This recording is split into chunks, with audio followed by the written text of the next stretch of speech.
when your investment advisor wants to talk to you about retirement planning, you're supposed to ask, is that your retirement or mine we're talking about? This is the kind of fraud that happens to millions of Canadians because CBC News, of course, pointed out that 96% of financial advisors do not have an advisor license. You're being served up something while being promised something else, and that is the definition of fraud.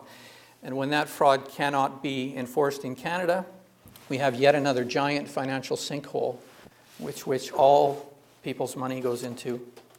This same police officer once raced to the scene when a bank was robbed and knows that people who fraudulently represent themselves as doctors or dentists, they face charges under our criminal codes.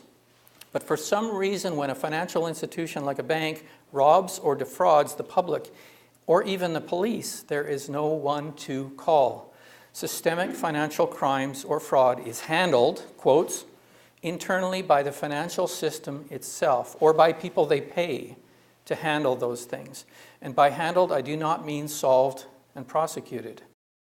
$1 billion corporation plus a few assorted handmaids, lawyers, regulators, politicians, etc., can do billions worth of harm in one systemic crime, whereas the average property crime in Canada is in the neighborhood of $5,000. What if one villainous character could do the financial harm of 50,000 property crimes, and we will not talk about it?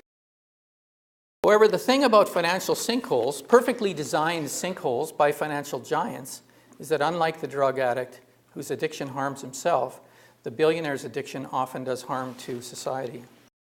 So when these problems appear on our streets, and some in society are unable to find a way to survive, I'd ask you to tell me, how could our most vulnerable people survive in a society where our strongest citizens have rigged rules and laws so that they do not even have to follow them?